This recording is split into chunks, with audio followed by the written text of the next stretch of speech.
प्रत्युष खरे, आप देख रहे हैं जी कचहरी। आज की कचहरी में बात होगी देश की सबसे बड़ी बहस पर, जो छिड़ी है बंगाल में नई बाबरी मस्जिद के नाम पर।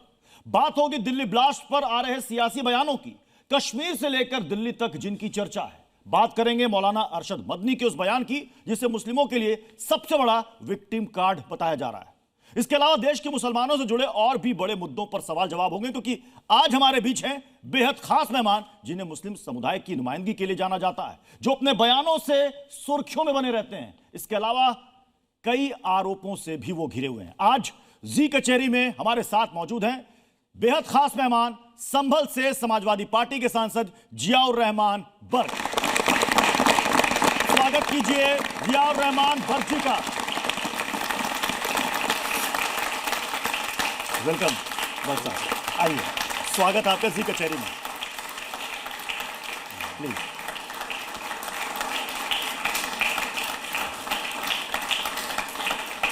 तो जी कचहरी में हमारे साथ आज मौजूद है समाजवादी पार्टी के संभल से सांसद जियाउर रहमान बर्क जी। कई सारे सवालों का सामना करेंगे, लेकिन कुछ अहम सवाल है। जल्दी से वो सवाल क्या है वो भी आपको बता देते हैं। क्या जियाउर रहमान बर्क मजहब की राजनीति करते हैं? क्या बर्क अपनी सुविधा देखकर सिस्टम चलाना चाहते हैं? क्या मुस्लिमों के नाम पर बर्क साहब का अप्रोच सिलेक्टिव है? और भी कई सवाल हैं जिन पर इनसे हम जवाब जानेंगे। और हमारे साथ कुछ खास मेहमान भी हैं, उनसे भी आपका परिचय करा देते हैं। हमारे साथ हैं वरिष्ठ पत्रकार हर्षवर्धन त्रिपाठी जी, जोरदार तालियों के साथ सभी मेहमानों का स्वागत कीजिए। हमारे साथ हैं अमन गिरी महाराज जी, धर्मगुरु हैं, तालियों स्वागत कीजिए। सैयद जवाद हमारे साथ हैं, पॉलिटिकल एनालिस्ट। नाजिर खान हमारे साथ हैं, नाजिम खान हमारे साथ हैं, इस्लामिक स्कॉलर हैं। जज साहब, हम आगे बढ़े उससे पहले आपसे अनुमति लेना चाहूंगा, हम एक रिपोर्ट प्ले करना चाहते हैं। इजाजत, प्लीज प्ले कीजिए।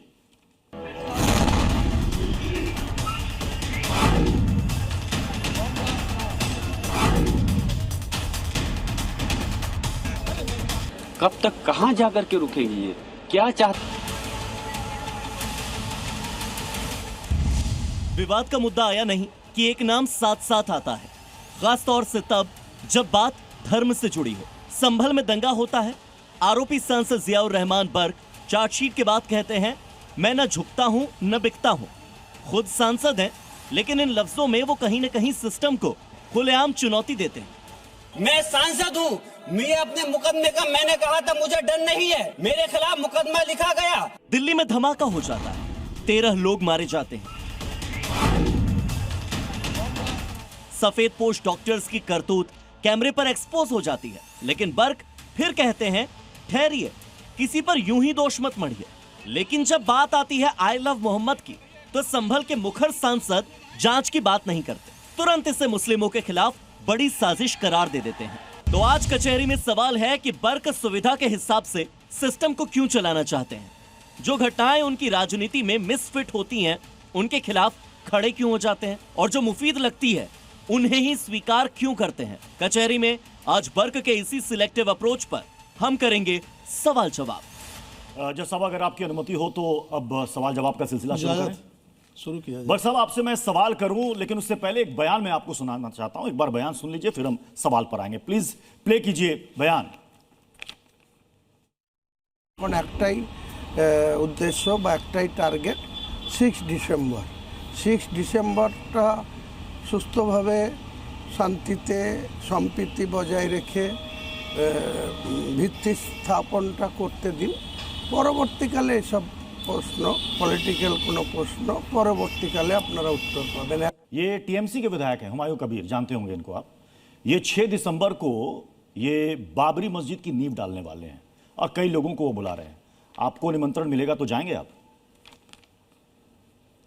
कहां डालना चाहते हैं? मुर्शिदाबाद में, बंगाल में। अब निमंत्रण मिले तो उसके बाद में कोई जवाब देंगे? नहीं, अगर मान लीजिए कि आपको निमंत्रण मिला तो आपका फैसला क्या होगा, जाएंगे या नहीं जाएंगे? नहीं, अभी जब निमंत्रण मिला ही नहीं है तो अभी पहले से कैसे मैं कोई चीज़ कयास लगा लूँ? तो आपको लेकिन उम्मीद है ये कि आपको चीज़ है, निमंत्रण भेजा जा रहा है, देखिए, या मैं भेजा यही जाएगा? कहना चाहूँगा कि इस देश के अंदर हमें अफसोस इस बात का है, इतना लंबा समय होने के बावजूद हमारी आज़ादी को, मुल्क को, और अभी तक हम लोग सिर्फ धार्मिक स्थल मस्जिद मंदिर पर ही आकर के अटके हुए हैं। हमारे देश में तरक्की में ये सारी चीज़ें बाधा उत्पन्न करती हैं।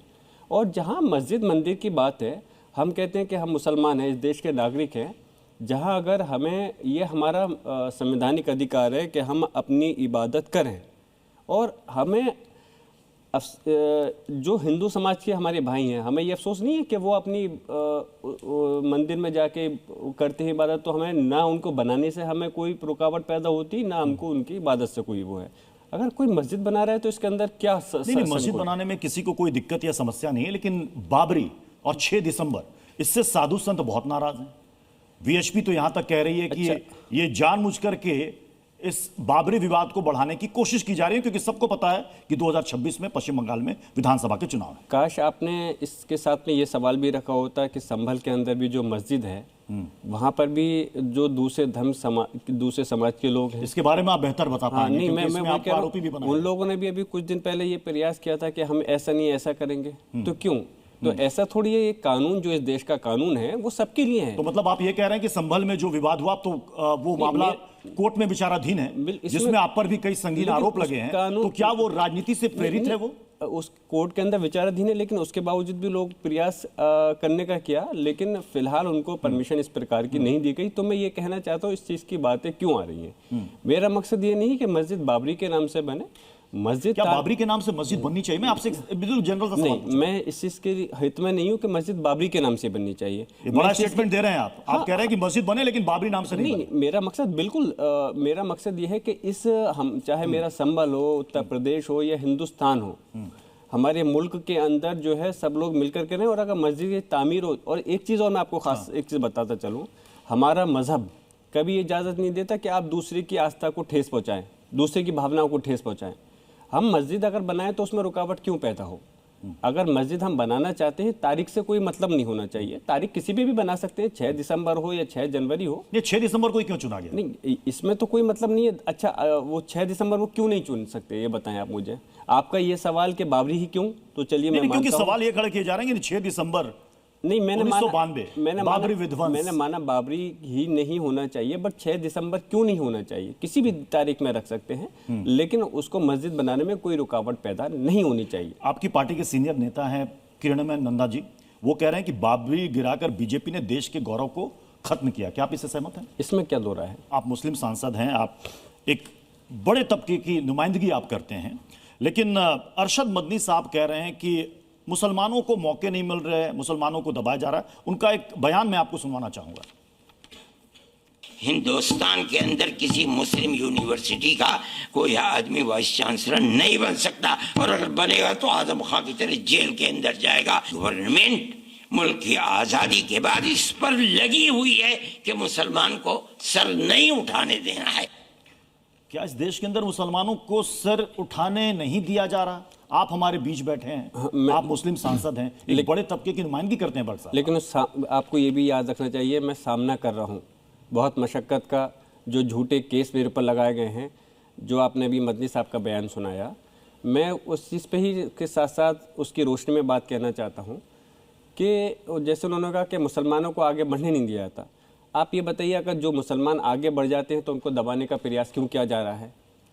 अगर कि मुसलमान कोई किसी जगह विधायक, सांसद या कोई बन गया तो वाइस चांसलर कुछ भी, तो उनको लगातार किसी न किसी उसमें टारगेट करके दबाने का प्रयास कर रहा है। आजम खान की बात उन्होंने की, उनको जेल में डाल दिया। मैं खुद उसका शिकार हुआ हूँ और मैं उसको लगातार झेल रहा हूँ। आप पर बिजली चोरी के आरोप लगे, आपने जो आवाज बनाया उसमें कहा गया कि सही तरीके से नक्शा नहीं पास कराया गया, अतिक्रमण, इंक्रोचमेंट के आरोप लगे। संभल में कई जगहों पर बुलडोजर चला, आपने कहा कि ये बुलडोजर मुसलमानों को देखकर चलता है। क्या वाकई में ऐसा है? तालाब, अगर सरकारी तालाब है, उस तालाब को ढककर किसी ने मकान बना लिया, कोई भी हो, मैं नहीं कह रहा हूं हिंदू हो मुस्लिम हो, क्या वो सही है? क्या वो जायज है? कार्रवाई नहीं होनी चाहिए? देखिए, दोनों सवालों के आपका जवाब दूंगा। एक तो आपने कहा मेरे पर आरोप लगे हैं, वो पहले मैं आरोप पे उस पर आता हूँ। आरोप लगाना बहुत आसान होता है, जिसकी सरकार है वो आसानी के साथ में आरोप लगा कर मुकदमा दर्ज कर दिया गया, जो मेरे साथ में हुआ। लेकिन आरोप को साबित करना जब तक हम नहीं मान सकते, जब तक कि हमारा न्यायालय इस चीज़ को साबित नहीं करे कि उस व्यक्ति ने सही किया है या गलत किया है, तो हम पहले, लेकिन अफसोस है कि आजकल हम मीडिया के माध्यम से पहले ही अपना उसको दोषी करार दे देते हैं, जो कि सही नहीं है। हमें अपने जगह न्यायालय का सम्मान करना चाहिए और देखना चाहिए कि जब तक उनका आदेश नहीं आए तब तक हम इस चीज को आपकी बात बिल्कुल दुरुस्त है। आपने कहा दूसरी कि चीज कोर्ट फैसला करने वाला है कौन दोषी है दूसरी या नहीं, लेकिन आप उससे पहले कह देते हैं कि बुलडोजर मुसलमानों को देखकर टारगेट कर रहा है। ये भी तो एक तरीके से आप कह रहे हैं कि ये गलत हो रहा है। मैं पूछ रहा हूं कि हमारे देश की एक प्रथा है कि अगर किसी ने के ऊपर कोई आरोप लगता है तो उसके मुकदमा दर्ज हो, उसकी जांच होनी चाहिए और चार्जशीट लगे, उसके बाद कोर्ट वो करे कि सही है या गलत है। लेकिन ये बुलडोजर जो बीच में आ गया, ये बुलडोजर पहले सजा देने कहाँ से बुलडोजर आ गया? मैंने तो ये कहा बुलडोजर की कार्रवाई क्यों हो रही है? तो इसलिए हम चाहते हैं कि इस देश के अंदर ये जो लगातार प्रथा बुलडोजर चल रही है ये बंद होनी चाहिए, खत्म होनी चाहिए। लोगों को हक और इंसाफ माननीय न्यायालय से मिलना चाहिए। और जहां तक एक और विषय पर, एक और ज्वलंत मुद्दे पर आना चाहता हूं, लेकिन उससे पहले मैं महबूबा मुफ्ती का एक बयान मैं आपको सुनाना चाहता हूं, उसके बाद फिर सवाल जवाब होगा। प्लीज प्ले करें। दुनिया को बोला कश्मीर में सब ठीक हो गया, मगर अब देखिए कश्मीर का मुसीबत जो हमारी थी वो परसों रेड फोर्ट लाल किले के सामने बोल पड़े। नौजवान पढ़ा लिखा डॉक्टर अपने ऊपर आरडीएक्स बांध के अपनी जान उड़ाएगा, उसके साथ कई लोगों को उड़ाएगा, तो मुल्क में तो कोई सेफ्टी नहीं है। क्या ये कश्मीर की गूंज लाल किले में धमाके के रूप में सुनाई थी? आप सहमत हैं? कश्मीर की देखिए, हम तो ये कहते हैं कि ये लाल किले पे जो हुआ ये पूरे देश में हो ही क्यों होना चाहिए, नहीं होना चाहिए। कौन इसके फेवर में? मैं तो नहीं समझता कि कोई भी इस देश के अंदर किसी भी धर्म या बिरादरी का कोई व्यक्ति इससे सहमत होगा। इस प्रकार की चीज़ें हमारे देश के अंदर होनी चाहिए। 1000 में से कोई एक टैलेंटेड स्टूडेंट ही MBBS की पढ़ाई कर पाता है, यानी कि वो डॉक्टर बन पाता है। ये एक ऐसा तबका, एक पढ़ा लिखा युवा, आपको लगता है कि ये भटके हुए लोग हैं?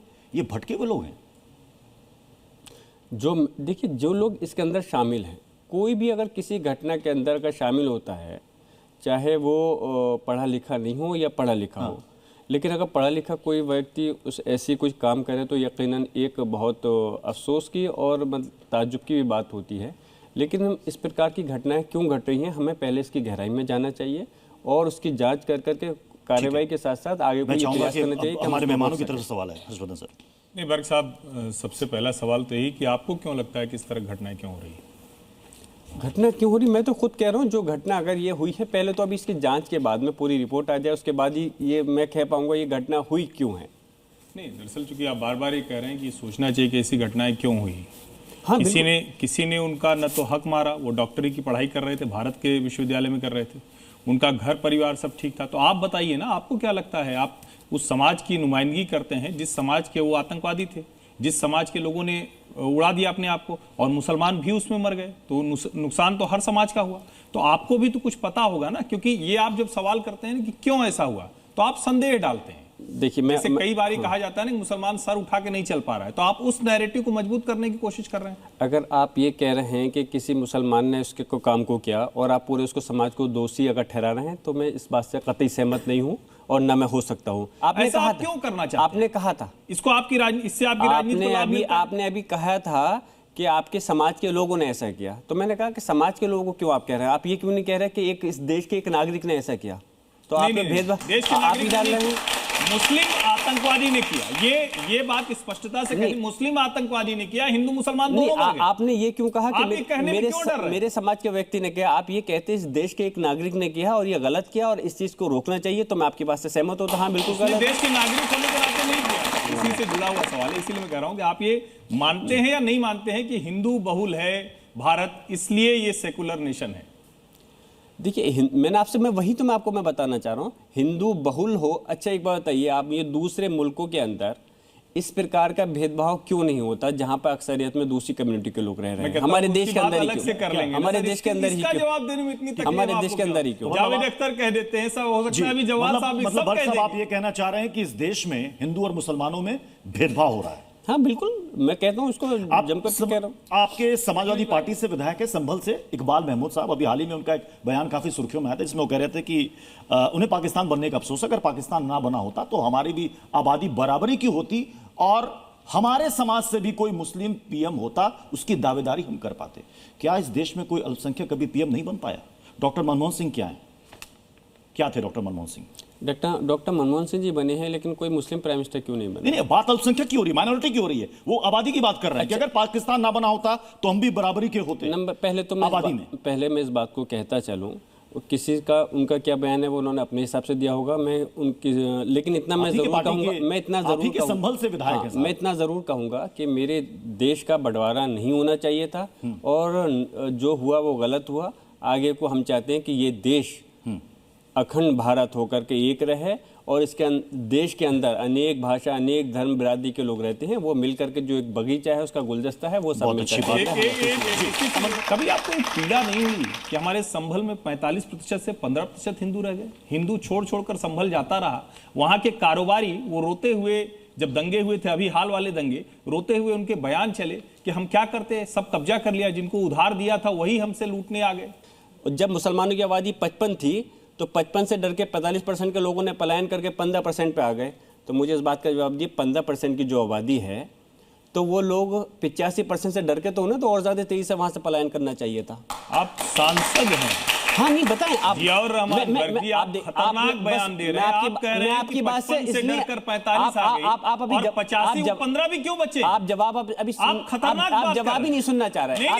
जवाब नहीं सुनना, खतरनाक बात कर रहे हैं आप। जवाब यही है, यही असली चेहरा है आपका। आप कह रहे हैं कि 85 मुसलमान हो गए तो 15 भी नहीं रहे। जवाब नहीं सुनना चाहते। आप कैसी बात कर रहे हैं? आप भटकाना चाहते हैं। आपके सवाल का जवाब जो मैंने पूछा था ना, मैं हिंदू बहुल है इसलिए सेकुलर कहा जा सकता है। मुझे मुद्दों से भटका रहे हैं। आपने तुरंत वही कह दिया, जो सवाल मैंने पूछा उसका आपने जवाब दे दिया। आप एग्रेसिव करना चाहते हैं मुझे, लेकिन मैं यहाँ एग्रेसिव होने नहीं आया। मैं नहीं कर रहा हूँ।